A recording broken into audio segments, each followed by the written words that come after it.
Power 6 ml में check करना है आपको, तो 10 की पावर 6 में चेक करना पड़ेगा। Calculate the weight of. Hello guys, welcome to Raizen academy. Myself Umesh Yadav. तो देखो, आज हम हार्डनेस ऑफ वाटर के ऊपर क्वेश्चंस करने वाले हैं और ये हमारा लास्ट टॉपिक होगा। मतलब जो हमने टिपिकल कंसंट्रेशन टर्म्स पढ़ा था, जैसे कि volume strength of hydrogen peroxide solution, percentage levelling of volume, और ये जो लास्ट है आपका हार्डनेस ऑफ वाटर, तो सिर्फ इसके ऊपर न्यूमेरिकल्स रह गए, बाकी सब पे मैंने आपको न्यूमेरिकल्स करा दिए हैं। तो आज की क्लास में हम हार्डनेस ऑफ वाटर के क्वेश्चंस के ऊपर यहाँ पर डिस्कस करने वाले हैं। तो कुछ क्वेश्चंस हम करेंगे, ठीक है, और फिर इसको समझेंगे अच्छे से कि भाई हार्डनेस ऑफ वाटर किस तरीके से कैलकुलेट करा जाता है। तो मैंने आपको बताया था कि जब भी हम वाटर की हार्डनेस को कैलकुलेट करते हैं तो इन टर्म्स ऑफ कैल्शियम कार्बोनेट की टर्म्स में ही करते हैं, ठीक है ना। कैल्शियम कार्बोनेट की टर्म्स में ही निकाला जाता है और उसे हम दो यूनिट्स में एक्सप्रेस करते हैं, एक पीपीएम में एक्सप्रेस करते हैं और एक मिलीग्राम पर लीटर में एक्सप्रेस करते हैं, और दोनों ही क्या होता है आपका सेम होता है। आप किसी में भी उसे एक्सप्रेस कर सकते हो, ठीक है। तो करते हैं स्टार्ट। चलो, तो पहला क्वेश्चन देखो जरा। फर्स्ट क्वेश्चन, पहला क्वेश्चन है, calculate the hardness of water sample contains 0.001 moles of magnesium sulphate dissolved पर लीटर ऑफ वाटर। आपको देखो यहाँ पर मैग्नीशियम सल्फेट दे रखा है। मैंने क्या बताया था, जब भी वाटर के अंदर जो हार्डनेस होती है तो कुछ सॉल्ट्स की वजह से होता है, due to the presence of bicarbonates, chlorides and sulphates of calcium magnesium. इन सॉल्ट्स की वजह से वाटर कैसा होता है, हार्ड हो जाता है। अब ये टेम्पररी होगा या परमानेंट होगा? तो अगर वाटर के अंदर आपके कैल्शियम मैग्नीशियम के बाइकार्बोनेट्स वाले सॉल्ट प्रेजेंट है तो टेम्पररी हार्डनेस होता है। लेकिन अगर वाटर के अंदर आपका कैल्शियम मैग्नीशियम के क्लोराइड्स एंड सल्फेट्स वाले सॉल्ट्स प्रेजेंट है तो वो परमानेंट हार्डनेस होता है। समझ रहे हो? तो ये आपको परमानेंट हार्डनेस ही दे रखा है, लेकिन हमें इससे कोई मतलब नहीं है। आपको रिएक्शन लिखने की भी जरूरत नहीं होती है यहाँ पर, ठीक है, रिएक्शन लिखने की भी जरूरत नहीं होती है। वैसे तो मैंने आपको रिएक्शन करवा रखी है। आपको क्या करना है, अभी मैंने बताया जब भी हम वाटर की हार्डनेस को निकालते हैं तो कैल्शियम कार्बोनेट की टर्म्स में निकालते हैं, ठीक है, और पीपीएम में एक्सप्रेस करेंगे या फिर मिलीग्राम पर लीटर में एक्सप्रेस करेंगे। तो आपको क्या करना है, मैग्नीशियम सल्फेट को इक्विवेलेंट रखना है, किसके? कैल्शियम कार्बोनेट के। मैग्नीशियम सल्फेट को आप इक्विवेलेंट करो कैल्शियम कार्बोनेट के, कैल्शियम कार्बोनेट के इक्विवेलेंट करोगे। अब देखो, आप इसे मोल में भी डील कर सकते हो और मास में भी डील कर सकते हो। जैसे कि यहाँ पर इसका कितना मास रिएक्ट कर रहा है, ये हो गया 24 प्लस में 32 प्लस में 64। तो सबको ऐड करूंगा तो ये कितना आ जाएगा मेरा, 8 और 2 10, ठीक है, 10 हो गया, और 6 और 3 9, और 9 और 2 11, 11 और 1 12, 120 ग्राम यहाँ पे इसका रिएक्ट होता है। तो इसका आपका क्या बनेगा, 40 प्लस में 12 प्लस में 48, मतलब 100 ग्राम, ठीक है। पर यहाँ पर क्या है कि मैग्नीशियम सल्फेट का आपको दे रखा है 0.001 मोल्स, ठीक है, और ये 1 लीटर वाटर के अंदर प्रेजेंट है। तो आपको वाटर की हार्डनेस कैलकुलेट करनी है तो आप इसे पीपीएम में निकाल सकते हो या मिलीग्राम पर लीटर में निकाल सकते हो, दोनों सही है, दोनों सही है। देखो, पहले पीपीएम में निकालते हैं। मोल्स में कह रहा है तो 1 मोल के लिए 1 मोल ये है, तो फिर मैग्नीशियम सल्फेट के इतने मोल्स के लिए कैल्शियम का कार्बोनेट कितना होगा, इतने ही मोल्स होंगे। तो फिर आप कैल्शियम कार्बोनेट का मास निकाल लो। तो मास ऑफ कैल्शियम कार्बोनेट है, पहले मोल्स देखो कितने आ गए, 0.001 आ गए। अब यहां से इसका मास निकाल लेते हैं तो W अपॉन में इसका मोलर मास 100 होता है, तो 0.001, तो मास कितना आ जाएगा आपका, 0.001 इंटू 100, ये आ गया आपका। अब डेसिमल देखो इधर शिफ्ट करूंगा, 3 जीरो मतलब यहाँ पे आएगा नीचे, और 2 जीरो कैंसिल हो जाएगा तो 1 जीरो बच जाएगा, तो ये कितना हो जाएगा, 0.1 ग्राम। बात समझ रहे हो? तो कैल्शियम कार्बोनेट का मास कितना आ रहा है, 0.1 ग्राम आ रहा है, किसके लिए, 0.001 मोल्स के लिए, 0.001 मोल्स के लिए आ रहा है, ठीक है। अब आपको इसे क्या करना है, पीपीएम में एक्सप्रेस करना है। किस में एक्सप्रेस करना है, पीपीएम में एक्सप्रेस करना है। अब पीपीएम में एक्सप्रेस कैसे करोगे? अब देखो यहाँ पर कैल्शियम कार्बोनेट का जो मास है, ये कैल्शियम कार्बोनेट का जो मास है ये 0.1 ग्राम, ये आपका पर लीटर वाटर के अंदर प्रेजेंट है। किसमें? पर लीटर ऑफ वाटर के अंदर प्रेजेंट है, पर लीटर है ये, ठीक है। 0.1 ग्राम ये किस में प्रेजेंट है, आपका पर लीटर ऑफ वाटर में प्रेजेंट है। अब मैंने पीपीएम में क्या बताया था आपको, पीपीएम में क्या बताया था कि 10 की पावर 6 ग्राम, 10 की पावर 6 ग्राम, ठीक है। मास ऑफ द सॉल्वेंट या मास ऑफ द सॉल्यूशन में आपका जो सल्यूट होता है, मतलब कैल्शियम कार्बोनेट ही देखेंगे, कैल्शियम कार्बोनेट का यहाँ पर आपका कितना वेट प्रेजेंट है, कितना मास प्रेजेंट है, वही क्या होता है आपका पीपीएम होता है। मतलब 10 की पावर 6 पार्ट में इसका कितना पार्ट प्रेजेंट है, ठीक है। तो इसको मैं क्या लिखूंगा, 0.1 ग्राम आपका 10 की पावर 3, 10 की पावर 3 ml में प्रेजेंट है। ठीक है, आप उसे ग्राम में भी ले सकते हो और मास में, आप उसे वॉल्यूम में भी ले सकते हो। 10⁻6 ग्राम या 10⁻6 ml में ले सकते हो। ठीक है, तो 10⁻3 ml में तो आपको पता है कितना है, 10⁻3 मतलब 1000 ml में आपको पता है इसका मास कितना है, 0.1 ग्राम है। तो 1 ml में निकाल लो कितना हो जाएगा, 0.1 अपॉन में 10⁻3 हो जाएगा। तो 10⁻6 में कितना होगा वो निकाल लो, 0.1 अपॉन में 10⁻3 इंटू 10⁻6 है। तो इसे काटूंगा तो ये 3 हो जाएगा। ठीक है, और डेसिमल हटाऊंगा तो एक जीरो नीचे आएगा, तो एक जीरो से कैंसिल हो जाएगा, तो ये क्या हो जाएगा आपका 100 ppm हो जाएगा। ठीक है, तो ये आपका ppm में आ गया। आप चाहो तो मिलीग्राम पर लीटर में भी निकाल सकते हो, इसको मिलीग्राम में चेंज कर दो। अब 1 ग्राम में कितने मिलीग्राम होते हैं, 1000 मिलीग्राम होते हैं। तो ये क्या हो जाएगा आपका 0.1 इंटू थाउजेंड मिलीग्राम पर लीटर। आप इसमें भी निकाल सकते थे, डायरेक्ट आ जाएगा ये तो ये हो गया आपका 100 मिलीग्राम पर लीटर, 100 मिलीग्राम पर लीटर। या फिर आप सिंपल 100 ppm लिख सकते हो, क्योंकि 1 ppm 1 मिलीग्राम पर लीटर के बराबर होता है। समझ गए ना? तो आपको ppm और मिलीग्राम पर लीटर का मतलब पता होना चाहिए। ppm का मतलब होता है 10⁻6 पार्ट में कैल्शियम कार्बोनेट का कितना पार्ट प्रेजेंट है। ऐसी मिलीग्राम पर लीटर का मतलब क्या होता है, वहां पर भी सेम मतलब यही होता है। ठीक है ना, सेम यही मतलब होता है। देखिए, जब मैंने आपको ड्राइव करके बताया था कि 1 मिलीग्राम पर लीटर, 1 मिलीग्राम पर लीटर लिखा हुआ है, तो इसका मतलब क्या हो जाए, कैल्शियम कार्बोनेट का 1 मिलीग्राम प्रेजेंट है 10⁻3 ml volume of the solvent के अंदर। अब 10⁻3 लिखा हुआ है वो ml। अब वाटर की डेंसिटी कितनी होती है, 1 होती है, तो मास क्या हो जाएगा उसका 10⁻3 ग्राम हो जाएगा। मतलब आप उसे मिलीग्राम में चेंज करोगे तो 10⁻6 मिलीग्राम आ जाएगा। तो यहाँ पे कैल्शियम कार्बोनेट का 1 मिलीग्राम 10⁻6 मिलीग्राम वाटर में प्रेजेंट है। तो ये एक पार्ट 10⁻6 पार्ट में प्रेजेंट है, तो ये भी क्या होता है आपका ppm ही तो होता है। तो दोनों सेम चीज है, ppm एंड मिलीग्राम पर लीटर दोनों क्या है, सेम है। तो आप ppm में निकालो या मिलीग्राम पर लीटर में निकाल लो, एक ही बात है। ठीक है, तो ये पहला क्वेश्चन हो गया, नोट करो इसे। अगला क्वेश्चन करते हैं, नेक्स्ट क्वेश्चन देखो जरा। अगला क्वेश्चन है, नेक्स्ट क्वेश्चन देखो। A sample of hard water is found to contain 204 milligram of calcium sulphate dissolve per litre of water, then what will be the hardness of water in ppm। अब आप यहाँ पे calcium sulphate को equivalent रखोगे किसके, calcium carbonate के। तो calcium sulphate को इक्विवेलेंट करना है किसके, कैल्शियम कार्बोनेट के। अब देख लो यहाँ पर इसका कितना मास रिएक्ट हो रहा है, तो 40 प्लस में 32 प्लस में 64, तो कितना हो जाएगा 4 और 6 है, ये आ गया 6 और 4 कितने हो गए 10 और ये 3 13, 136 ग्राम हो गया। तो इसका 136 ग्राम रिएक्ट होता है, तो इसका आपका 100 ग्राम बनता है। ठीक है, 100 ग्राम। आप चाहो तो मिलीग्राम मिलीग्राम में भी कर सकते हो, कोई दिक्कत नहीं है, क्योंकि जब मिलीग्राम में करूंगा तो 1000 से मल्टीप्लाई करूंगा, क्योंकि 1 ग्राम में 1000 मिलीग्राम होता है, तो मल्टीप्लाई करेंगे तो दोनों जगह कैंसिल हो जाएगा। तो 136 है, 136 के लिए ये कितना है, मिलीग्राम में कर लेते हैं, तो 136 मिलीग्राम के लिए कितना है, ये 100 मिलीग्राम है, 100 मिलीग्राम।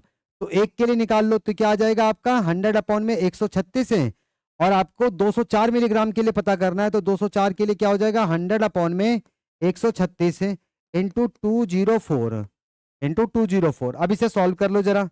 अब सॉल्व करेंगे तो कितना आ जाएगा 204 डिवाइडेड बाय 136 से, तो ये कितना आ गया मेरा 150 आ गया। कितना आ गया 150, और ये क्या होगा मिलीग्राम में ही होगा। अब ये पर लीटर ऑफ वाटर प्रेजेंट है, तो इसकी यूनिट क्या हो जाएगी, मिलीग्राम पर लीटर।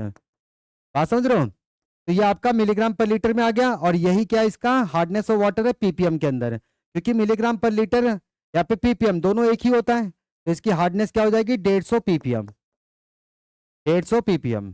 ठीक है, समझ रहे हो? तो आप जिस मर्जी में निकाल लो, दोनों में सही है, दोनों तो बराबर ही होते हैं। तो नोट कर लो इसे, फिर अगला क्वेश्चन करते हैं। कर लिया सबने? चलो अगला क्वेश्चन देखो जरा, थर्ड क्वेश्चन है। थर्ड क्वेश्चन देखो, 1 litre of sample of hard water contains है 4.44 milligram of calcium chloride and 1.9 milligram of magnesium chloride है। What is the total hardness of water in terms of ppm of calcium carbonate है। अब यहाँ पे आपके दो salt present है, अब दोनों से क्या करोगे आप इसकी हार्डनेस निकालोगे, और फिर दोनों को टोटल करोगे तो टोटल हार्डनेस आ जाएगा। तो पहले कैल्शियम क्लोराइड की टर्म्स में देख लेते हैं। Calcium chloride is equivalent to calcium carbonate है। ठीक है, कैल्शियम क्लोराइड को मैंने कैल्शियम कार्बोनेट के इक्विवेलेंट कर लिया। अब यहाँ पे जरा मास देख लो इसको, इसका तो 40 और ये 71, तो कितना हो गया, 111 हो गया, 111 ग्राम, 111 ग्राम और इसका 100 ग्राम। ठीक है, आप चाहो तो मिलीग्राम में भी कर सकते हो। तो 111 के लिए, 111 के लिए, 111 के लिए कितना है, 100 है। तो एक के लिए कितना हो जाएगा, 100 अपॉन में 111। ठीक है, और कितना दे रखा है, 4.44 दे रखा है, तो उसके लिए कितना हो जाएगा, तो 100 अपॉन में 111 इंटू 4.44। डेसिमल हटाऊंगा तो 100 नीचे, 100 से 100 कैंसिल हो गया और ये 4 में कट गया। ठीक है, बात समझ रहे हो, ये क्या हो जाएगा, 4 में कट जाएगा आपका, तो ये आ गया आपका 4 ppm आ गया। ये कितना आ गया, 4 ppm, क्योंकि पर लीटर ऑफ वाटर ही है। ठीक है, तो 4 ppm आ गया ये। यहाँ से क्या आ जाएगा आपका 4 ppm, यानी कि ये 4 मिलीग्राम पर लीटर हो गया ना, तो 4 ppm हो गया आपका। इसी तरीके से आप मैग्नीशियम क्लोराइड की टर्म्स में निकाल लो, मैग्नीशियम क्लोराइड की टर्म्स में निकाल लो। तो मैग्नीशियम क्लोराइड की टर्म्स में क्या आ जाएगा आपका, मैग्नीशियम क्लोराइड की टर्म्स में इसको भी इक्विवेलेंट रखोगे, किसके, कैल्शियम कार्बोनेट के इक्विवेलेंट रखोगे।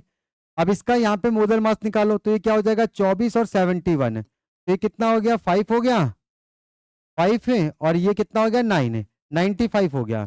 तो 95 ग्राम रिएक्ट हो रहा है इसका, तो 100 ग्राम प्रोड्यूस हो रहा है। तो 95 है। आप चाहो तो मिलीग्राम में भी डील कर सकते हो, क्योंकि मिलीग्राम में अगर चेंज करोगे दोनों चेंज होंगे और फिर वो कैंसिल हो जाएगा 1000। तो 95 के लिए कितना है, 100 है, तो एक के लिए कितना हो जाएगा, 100 अपॉन में 95 है। ठीक है, तो और 1.95 के लिए कितना हो जाएगा, तो 100 अपॉन में 95 है इंटू 1.95, 1.9 है। अब इसको जरा सॉल्व कर लेते, डेसिमल हटाएंगे तो एक 10 से 10 कैंसिल हो जाएगा, तो 190 डिवाइडेड बाय 95 है, तो ये कितना आ गया मेरा, 2 आ गया। ठीक है, 2 मिलीग्राम पर लीटर, तो मैं 2 ppm ही लिख देता हूँ। तो आपका टोटल हार्डनेस कितना आ गया, 4 ppm यहाँ से, 2 ppm यहाँ से, तो टोटल कितना हो गया आपका, 6 ppm होगा। टोटल कितना होगा, 6 ppm। तो इसका आंसर क्या है, डी आंसर है इसका। समझ गए, कोई दिक्कत, नोट कर लो इसे। अगला क्वेश्चन देखो, नेक्स्ट क्वेश्चन देखो, नेक्स्ट क्वेश्चन है, अगला क्वेश्चन क्या कहता है, 10 litres of hard water required 0.56 gram of lime. अब ये कोई सॉल्ट नहीं दे रखा है, क्या दे रखा है आपको, रिएजेंट दे रखा है। और ये वाला रिएजेंट कहाँ पे यूज किया जाता है, टेम्पररी हार्डनेस को रिमूव करने के लिए किया जाता है। मैंने बताया था क्लार्क्स मेथड, क्लार्क्स मेथड में हम स्लैग्ड लाइम या फिर लाइम को यूज करते हैं टेम्पररी हार्डनेस को रिमूव करने के लिए। कैल्शियम कार्बोनेट, कैल्शियम बाइकार्बोनेट या फिर मैग्नीशियम बाइकार्बोनेट है। ठीक है ना, कैल्शियम मैग्नीशियम बाइकार्बोनेट को हम रिमूव करते हैं स्लैग्ड लाइम या लाइम के साथ। ठीक है, समझ रहे हो। तो आपको अब आपको यहाँ पे क्या करना पड़ेगा, रिएक्शन लिखनी पड़ेगी। तो सबसे पहले तो रिएक्शन लिख लो, कैल्शियम बाइकार्बोनेट की रिएक्शन लिख लेता हूँ, HCO3, HCO3 whole twice plus में कैल्शियम ऑक्साइड गिव्स टू, आपको क्या मिलेगा, 2 कैल्शियम कार्बोनेट प्लस में H2O। और ये रिएक्शन बैलेंस है, 2 कैल्शियम 2 कैल्शियम। ठीक है, 2 कार्बन 2 कार्बन, ऑक्सीजन कितने हो गए यहाँ पर, 6 हो गए और एक 7 हो गया, 7 7। ठीक है, हाइड्रोजन 2 बैलेंस है, तो ये रिएक्शन बैलेंस है। ठीक है, बात समझ रहे हो। अब देखो यहाँ पर कह रहा है कि जब हम 10 लीटर्स ऑफ हार्ड वाटर, ठीक है, इससे पास करते हैं, तो उसमें से हार्डनेस को रिमूव करने के लिए लाइम कितना यूज होता है, 0.56 ग्राम होता है। तो आप इसके नंबर ऑफ मोल्स निकाल लो। कैल्शियम ऑक्साइड के नंबर ऑफ मोल्स क्या हो जाएंगे, गिवन मास डिवाइडेड बाय इसका मोलर मास, और मोलर मास कितना होता है, 56 होता है, तो ये कितना आ गया, 0.01 इसके मोल्स आ गए हैं। ठीक है, अब देखो आगे क्या कहता है, what is the temporary hardness of water in terms of calcium carbonate है। कोई दिक्कत नहीं है, कैल्शियम कार्बोनेट की टर्म्स में हार्डनेस निकालते हो, पीपीएम में एक्सप्रेस कर देंगे मिलीग्राम पर लीटर में।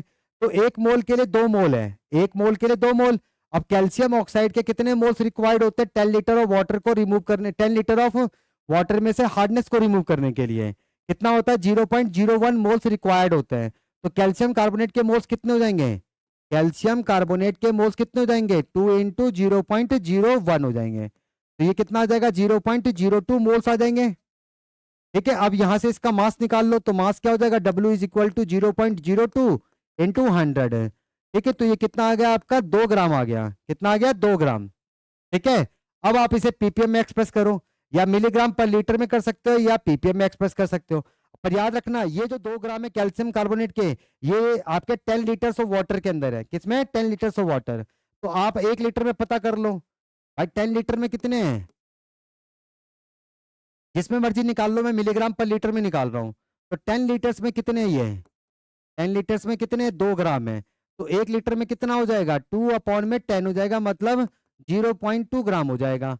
अब आप इसे मिलीग्राम में चेंज कर लो, मिलीग्राम में चेंज कर लो, मिलीग्राम में चेंज करोगे तो 1000 से मल्टीप्लाई कर देना, तो 0.2 इंटू 1000, अब ये हो गया मिलीग्राम पर लीटर।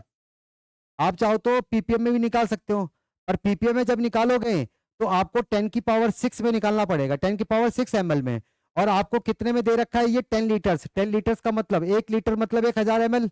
ठीक है, तो ये क्या हो जाएगा 10 मतलब 10 लीटर्स क्या हो जाएगा 10 की पावर 4 ml में आपका प्रेजेंट है ये, तो 10 की पावर 6 ml में आपको निकालना पड़ेगा, तो वैसे भी कर सकते हो आप। तो ये कितना आ जाएगा आपका 200 पीपीएम, कितना आ गया 200 पीपीएम। तो ये आपका आंसर है, तो ऑप्शन कौन सा, सेकेंड ऑप्शन आपका करेक्ट है, सेकेंड ऑप्शन आपका करेक्ट है सबने। चलो नेक्स्ट क्वेश्चन देखो एक बार, अगला क्वेश्चन इसमें देखो क्या कहता है, calculate the weight of calcium oxide, calcium oxide का वेट पूछ रहा है, required to remove the hardness of 10 की power 6 litres of water containing आपका 1.62 gram of calcium bicarbonate in 1 litre, मतलब 1 लीटर में कैल्शियम बाइकार्बोनेट कितना है, और मुझे 10 की पावर 6 लीटर ऑफ वाटर में से हार्डनेस को रिमूव करने के लिए बताना है कि कैल्शियम ऑक्साइड का कितना वेट रिक्वायर्ड होगा। तो फिर से आपको रिएक्शन लिखनी पड़ेगी, क्योंकि कैल्शियम ऑक्साइड का पूछा हुआ है भाई, वो रिएजेंट है, कोई सॉल्ट थोड़ी ना है। तो कैल्शियम बाइकार्बोनेट है, कैल्शियम बाइकार्बोनेट की रिएक्शन करा दो किसके साथ, कैल्शियम ऑक्साइड के साथ है, तो आपको क्या मिलेगा 2 कैल्शियम कार्बोनेट प्लस में H2O, 2 कैल्शियम कार्बोनेट प्लस में H2O। ठीक है, अब यहाँ पे देखो कैल्शियम बाइकार्बोनेट का मास दे रखा है, नंबर ऑफ मोल्स निकाल लो इसके, तो क्या हो जाएगा 1.62 डिवाइडेड बाय 162, इसका मोलर मास कितना होता है 162 होता है, तो ये कितना आ जाएगा 0.01, ये आ गया। ठीक है, अब यहाँ पे देखो इसके 1 मोल के लिए कैल्शियम ऑक्साइड कितने मोल्स रिक्वायर्ड होते हैं, 1 मोल रिक्वायर्ड होते हैं, तो 0.01 मोल के लिए 0.01 मोल ही रिक्वायर्ड होंगे, तो कैल्शियम ऑक्साइड के मोल्स कितने आ गए 0.01 मोल आ गए। ठीक है, अब मास निकाल लो यहाँ से, तो मास कितना हो जाएगा 0.01, और इसका मोलर मास कितना होता है 56 होता है, तो डेसिमल हटाऊंगा तो 100 नीचे आ जाएगा, तो ये कितना हो जाएगा आपका 0.56 ग्राम हो जाएगा। ठीक है, तो कैल्शियम ऑक्साइड का जो वेट है रिक्वायर्ड होता है 1 लीटर वाटर के लिए, 1 लीटर के लिए ना, 1 लीटर वाटर के लिए इतना हो गया, तो बताओ 10 की पावर 6 लीटर के लिए कितना हो जाएगा। तो कोई दिक्कत नहीं, जब 1 लीटर के लिए पता है, 1 लीटर के लिए हमें मालूम है कि इतना वेट रिक्वायर्ड होगा, तो 10 की पावर 6 लीटर के लिए कितना हो जाएगा मल्टीप्लाई कर दो, तो कितना आ जाएगा 0.56 इंटू 10 की पावर 6 ग्राम। ठीक है, इतना हो जाएगा 10 की पावर 6 लीटर्स के लिए इसका कैल्शियम ऑक्साइड का इतना वेट रिक्वायर्ड होगा, समझ रहे हो। तो आप इसे डेसिमल को अगर इधर ले जाओगे तो ये क्या हो जाएगा 5.6 इंटू 10 की पावर 5 ग्राम हो जाएगा, समझ रहे हो 10 की पावर 5 ग्राम। तो आपको कैल्शियम ऑक्साइड का इतना वेट रिक्वायर्ड होगा, तभी आपका 10 की पावर 6 लीटर ऑफ वाटर को की हार्डनेस को वो रिमूव कर सकता है, समझ गए, कोई दिक्कत इसमें। तो यही आपका आंसर है, नोट कर लो फटाफट। अगला क्वेश्चन है, देखो नेक्स्ट क्वेश्चन क्या कहता है, calculate the molarity and normality of calcium carbonate dissolved in water having hardness of water is 200 ppm। आपको इसकी हार्डनेस दे रखी है 200 ppm, तो इसका क्या मतलब हो जाएगा कि आपका 200 ग्राम ऑफ कैल्शियम कार्बोनेट है, 200 ग्राम ऑफ कैल्शियम कार्बोनेट है, या फिर आप मिलीग्राम में लिख लो कोई दिक्कत नहीं है, उसमें भी लिख सकते हो आप। इसका मतलब क्या हो जाएगा 200 milligram of calcium carbonate, calcium carbonate present है 1 litre of 1 litre of the solution में। इसका ये भी मतलब होता है, आप पीपीएम में भी निकाल सकते हो और मिलीग्राम पर लीटर में भी निकाल सकते हो, दोनों तो सेम ही चीज होता है। तो 200 मिलीग्राम कैल्शियम कार्बोनेट आपका प्रेजेंट है 1 litre volume of the solution में, तो बताओ मोलैरिटी क्या होगी, मोलैरिटी क्या होगी, मोलैरिटी देखो कब निकालते हैं, number of moles of the solute upon में वॉल्यूम ऑफ द सॉल्यूशन, इसी से तो निकालते हैं हम, तो नंबर ऑफ मोल्स निकाल लो। अब ये जो आपके मास है 1 litre volume of the solution में, तो आप पता कर लो कैल्शियम कार्बोनेट के इस मास के लिए मोल्स कितने होंगे, और वो आपके 1 लीटर में प्रेजेंट होंगे, और 1 लीटर में सॉल्यूट के जितने मोल्स होते हैं वही क्या होते हैं मोलैरिटी होती है, तो आप निकाल सकते हो। तो number of moles of calcium carbonate है क्या हो जाएगा 200 मिलीग्राम है, तो ग्राम में चेंज करूंगा तो ये आ जाएगा 10 की पावर -3 अपॉन में 100। ठीक है, अब इसे देखो 2 जीरो से 2 जीरो कैंसिल हो गया, तो ये कितना आ गया 2 इंटू 10⁻³ आ गया, 2 इंटू 10⁻³ ठीक है। अब ये जो कैल्शियम कार्बोनेट के मोल्स आ रहे हैं 2 इंटू 10⁻³ ये 1 litre volume of the solution में प्रेजेंट है, और 1 litre volume of the solution में सॉल्यूट के जितने मोल्स होते हैं वही क्या होती है, उसकी मोलैरिटी होती है। तो आपकी मोलैरिटी क्या हो गई, मोलैरिटी ऑफ द सॉल्यूशन या मोलैरिटी ऑफ कैल्शियम कार्बोनेट क्या हो गया आपका 2 इंटू 10⁻³ हो गया। अब देखो आगे वो आपसे कहता है नॉर्मेलिटी भी बताओ, तो कोई दिक्कत नहीं है, आपको फॉर्मूला पता है, normality is equal to molarity into N factor होता है ना। अगर आपको कैल्शियम कार्बोनेट का एन फैक्टर पता है तो आप उसकी नॉर्मेलिटी भी निकाल सकते हो। तो मोलैरिटी कितनी है 2 इंटू 10⁻³ और कैल्शियम कार्बोनेट का एन फैक्टर कितना होता है भाई, जितना टोटल यहाँ पे क्या है कंपाउंड है, आपका कंपाउंड है ना, कंपाउंड में total charge total positive charge है या टोटल नेगेटिव चार्ज, और दोनों क्या होते हैं बराबर होते हैं। तो आपका यहाँ पर या तो कैटाइन का चार्ज देख लो या तो अनाइन का चार्ज देख लो, कोई दिक्कत नहीं है। आपको तो सिर्फ मैग्नीट्यूड से मतलब होता है, साइन से तो कोई मतलब नहीं होता, और दोनों सेम क्वांटिटी के होते हैं, सेम क्वांटिटी ठीक है ना। तो Ca2 पॉजिटिव ऐसी तो लिखोगे Ca2 पॉजिटिव और ये कार्बोनेट आयन CO3 2 नेगेटिव है। तो आपका टोटल चार्ज यहाँ पर कितना है, टोटल चार्ज कैटाइन पे या टोटल चार्ज अनाइन पे, वो कितना है 2 ही है, तो एन फैक्टर क्या हो जाएगा 2। तो इसकी नॉर्मेलिटी क्या आ गई 4 इंटू 10⁻³ आ गई, 4 इंटू 10⁻³। बात समझ रहे हो, तो ये आ जाएगा आपका, कोई दिक्कत इसमें। तो ये मोलैरिटी हो गया और ये फिर नॉर्मेलिटी, नोट कर लो। फिर अगला क्वेश्चन करते हैं, लास्ट लास्ट में 8 क्वेश्चन है मेरे ख्याल से, ठीक है 6 हो गए ना, हाँ छठा है। चलो नेक्स्ट क्वेश्चन करते हैं, अगला अगला क्वेश्चन देखो। अच्छा ये छठा क्वेश्चन है, ठीक है ना, अभी तो 8 तक है, 2 और होंगे फिर इसके बाद। देखो आगे क्या कहता है, a 500 gram toothpaste sample has 0.2 gram fluoride concentration, then the concentration of fluoride ions in terms of PPM. आपको इसकी कंसंट्रेशन को पीपीएम में बताना है, कोई दिक्कत नहीं है भाई। आपके 0.2 ग्राम फ्लोराइड कंसंट्रेशन प्रेजेंट है 500 ग्राम में, तो 500 ग्राम में 500 ग्राम में ये कितना प्रेजेंट है 0.2 ग्राम प्रेजेंट है, ठीक है। तो आपको 10⁻6 ग्राम में निकालना है, किस में निकालना है 10⁻6 ग्राम। तो एक में निकाल लो 0.2 अपॉन में 500 है, तो 10⁻6 ग्राम में कितना हो जाएगा 0.2 अपॉन में 500 इंटू 10⁻6 है, ये आ जाएगा आपका। अब देखो 2 जीरो से 2 जीरो काटूंगा, एक डेसिमल और आएगा, तो एक जीरो और कट जाएगा तो 3 हो जाएगा, ठीक है। तो ये 2 3 जीरो अपॉन में 5, अब इससे काटूंगा तो ये 4 में कटेगा 400, तो 400 ppm कितना आ गया 400 ppm, इसकी कंसंट्रेशन आ गई है, ठीक है। तो आपको कौन सा ऑप्शन सही है, सी ऑप्शन करेक्ट है, नोट कर लो फटाफट। क्या करते हैं 7th क्वेश्चन, अब देखो जरा 7th क्वेश्चन देखो, 7th क्वेश्चन देखो एक बार। तो 7th क्वेश्चन में क्या कह रहा है कि आपका what is the concentration of O2 in ppm in the solution that contains 0.008 gram of O2 dissolved in 1 kg of water के अंदर। कोई दिक्कत नहीं है, 1 kg वाटर मतलब 10⁻3 ग्राम ऑफ वाटर, आपका कितना प्रेजेंट है ये 0.008 ग्राम ऑफ O2, ये आपका ऑक्सीजन गैस प्रेजेंट है। तो 1 ग्राम में पता कर लो कितना हो जाएगा 0.008 अपॉन में 1000 है। आपको 10 ppm में एक्सप्रेस करना है तो 10⁻6 में चेक करना पड़ेगा, तो निकाल लो भाई जरा,